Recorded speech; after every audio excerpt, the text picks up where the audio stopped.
So I said in my previous video I was going to continue with the part 2 of that particular video. So this is how the hair looks like in the first part, and this is how the hair looks like in the second part.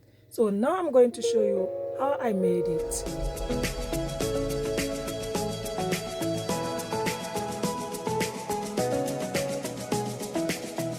Hey boss, welcome back. So in this video we are going to continue with part 2. As I said earlier on, I did a previous video in which I couldn't finish because I felt the video was too long, and I decided to make it part 2. So in my previous video I was doing a deep conditioning, and in this video I'm going to do a deep moisturizing because my daughter's hair is very frizzy and dry. I explained everything in that video. If you haven't watched it, I'll put the link under the description box or the comment section, and you can go and watch it. I even explained the type of hair that she has. And as I was looking for a natural product for her hair, because I don't want to use too much chemical as she's a child, I went ahead and do my research and find out I could actually go for this flaxseed gel. I knew about this gel before, and I actually bought this flaxseed for myself. So I kept it in the house, but I wasn't too sure it also works on kids' hair. So I continued doing my research, and I found out it is used for all type of hair. So I was so intrigued, so I continued doing the research, and it actually helped for hair grow faster and longer by providing nourishment to the hair follicles. Wow.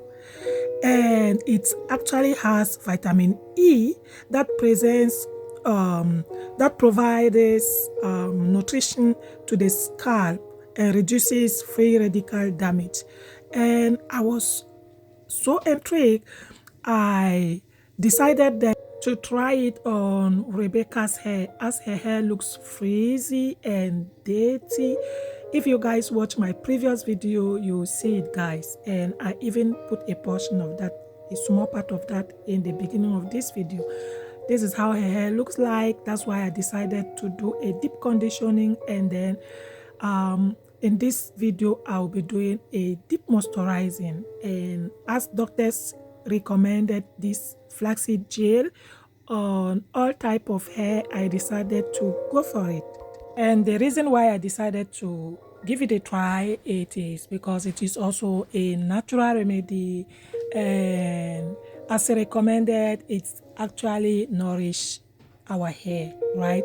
So, and while doing the research, I found out many people were doing treatment with that, and some were using it as gel, some were using it as a mask. Yeah, so why not try it, guys? I decided to give it a try, and as recommended, you need to use a leave-in conditioner to mix it when using it on your hair. And that's the reason why, if you watch my previous video, I went with you guys to buy the hair conditioner to mix it with this flaxseed gel. Yeah, so that's the reason why I bought them, and I'll be using it on her hair, and so that it will stay moisturized. I don't want it to get like too dry after it is dry. So now we are back from washing her hair, and yeah, you could see how it is shiny. I love it. I love how shiny it is, and I also love the softness. You could feel it when you touch it, right? Yeah, you could feel it. It is shiny, it is clean. I love it. It actually works, right? I didn't comb it in my previous video. That's why it still looks frizzy. But this is what we are going to do right away, right? So as you could see, her hair looks very frizzy, so I just need to go slowly with her, and as she's a child, I need to pamper her slowly, and you also need to distract them so that they wouldn't put all their mind on what you are doing on their hair, right? Rebecca liked to have her hair just like that, without combing or maybe styling. She just like her hair like that. She just want to know. She has beautiful hair. So every time I propose to style her hair, it is a fight, it is cry, it is because she says she always feel pain, right? So, and I do understand they are kids and she has frizzy hair. And I really do understand. That's the reason why I was looking for something to soften her hair a little bit. So what I'm going to do now is to be taking her hair in small part, comb it first, apply the my aloe vera leave-in conditioner, and then apply the flaxseed gel. So after her hair is dry, I'm going to apply my homemade hair oil that I did off camera. And when applying flaxseed gel, you shouldn't apply too much because it actually leaves some small residues on the hair after it is dry. And because Rebecca has type 4A hair, it wouldn't show too much. But I also try it on my son's 4C hair, and you could really see those residues, right? And they are not too bad. You could just remove them easily. um yeah, but I just wanted you to know that when applying it on your hair, if you have type 4C hair, you should know how to apply it, so the amount should be really less. And I'll be also doing it on my hair, but I will use it as a mask or treatment. And yeah, for them I use it as a leave-in conditioner. For Rebecca, I use it as a leave-in conditioner, and for my big boy I use it as a wash and go, a video that I will be posting next, just to show you how it looks on 4C hair. I will now let you continue watching the video and let's see how the hair looks at the end.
So this is how it looks like. Look at the small portion I just did, guys. My daughter's hair never looks this way because she doesn't really have a soft type, right? Her hair always look frizzy. So this is how it looks like after I have applied the product. So now we are going to continue, and I'm going to show it to you at the end of this video. Let's see how she looks like.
what I like in this flaxseed gel is that it can help you with hair grow, and also it doesn't damage your hair, as doctors describe that you can actually use it daily to moisturize your hair. But what I did, because my daughter was going to school, I didn't use the flaxseed gel daily. I was using the other moisturizer, the store moisturizer, to moisturize every time she was going to school, so that I refresh the curls, right? Yeah, so that she wouldn't go to school with wet hair, right? Using flaxseed gel means you always have to go to school with wet hair. And another thing you have to know is I'm doing it on a wet hair, right? I'm not doing it on dry hair. So her hair is wet, and I'm doing it on a wet hair. If it wasn't wet, I would have added water first. I would have sprayed water first before applying the gel. That's how I saw it. Like, you have to use it when the hair is actually wet, guys. And this is how it looks like at the end, guys. Guys, it actually works on her hair. It works, guys. You could see how the hair looks moisturized. And yeah, I'm going to apply the oil after her hair is dry. And I did it off camera because I don't like when the video is too long, but I love the result already, guys. Look at it. It is soft, moisturized, and she's happy. She always wish her hair to stay like this, but she wish her hair is always moisturized this way. But you know, kid, it is always dry, and I have to do some twists, or I have to do some braid. Look at how happy she is after she saw her hair. My goodness, girls, I think you should try this. You should try this, and it is very helpful when you also have when you have frizzy hair, you have dry hair, you have damaged hair. I think you should try this, and many people use it for conditioner, for treatment. You can put the flaxseed on your hair and sleep with and wash it the following day. I just choose to do it a leave-in conditioner so that she has it moisturized, and she's still wearing it, right? And to detangle kid hair is not really easy, and it is also time consuming, right? You need a lot of time to do that, putting product, especially when you have the type of kid that always cry. This is how it looks like after a week, right? It is still soft. It is not too coarse, but the hair looks soft, guys. Yeah, I think you should go for it. You should try it out on your hair. Don't put too much. Yeah, it was a pleasure for me to share this beautiful video with you. Love you all, guys. Until we meet in my next one.